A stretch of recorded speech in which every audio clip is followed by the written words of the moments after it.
Нурис инновациялык кластеринин бизнес инкубация жана акселерация программалары бүтүрүүчүлөрдүн 24 стартабын тааныштырды. Иштеп чыгуулар алгач атайын көргөзмөгө сунушталды. Андан соң мыкты долбоорлордун авторлору атайын калыстар тобунун алдында өздөрүнүн жаңы демилгелеринин өзгөчөлүктөрүн жана мүмкүнчүлүктөрүн көрсөтүштү. Коомдук маанидеги актуалдуу долбоорлор өлкөнүн венчурдук фонддорунун жана ири компаниялардын өкүлдөрү тарабынан талданып чыкты. Башкача айтканда дарамиттүү инвесторлордун тандоосуна түштү. Бул демодей катышуучуларынын негизги максаты өз идеясын ишке ашыруу үчүн каражат чогултуу жана аны өндүрүшкө киргизүү.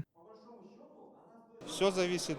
Азырынча бул долбоорлорду өнүктүрүү тууралуу айтууга эрте. Азыр алар ар кандай венчурдук фонддор менен сүйлөшүүлөрдү жүргүзүп, өнөктөштүк түзүүдө. Инвестиция тарткандан кийин дагы 2-3 жылдын ичинде демилгелери канчалык суроо талапка ээ болгонун көрөбүз. Кайсы ички же тышкы рынокко чыга алганы белгилүү болот. Көпчүлүгүнүн көздөгөнү чет мамлекеттердин баасын багындыруу. Маселен, 3 жыл мурунку бүтүрүүчүлөрүбүздүн айрымдарынын өнүмдөрүн Улуу Британия, Сауд Аравия, Түштүк Корея жана башка тышкы рыноктардан көрүүгө болот.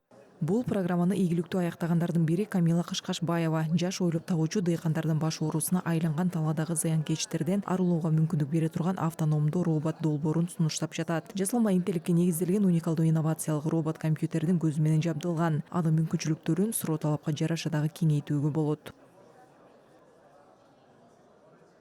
Учурда Казакстандык компаниялардын бири менен сүйлөшүүлөрдү жүргүзүп жатабыз. Бул пилоттук долбоор болот. Кийин жылдын аягына чейин дагы 5 сатуу боюнча келишим түзүүнү көздөп жатабыз. Ал эми 2025-жылы КМШ рыногуна чыгуу планыбыз бар. Бүгүнкү күндө биздин долбоор үчүн жалпысынан $18.000 көлөмүндө каржы тарттык. Белгилей кетсек, бизнес инкубация жана инновациялык кластерди тездетүү программалары ишке ашырыла баштаганына 8 жыл болду. Бул аралыкта 300гө жакын бизнесмен атайын окуудан өтүштү. Алардын стартаптары жалпысынан $3 миллиард теңгеден ашык инвестиция тарткан.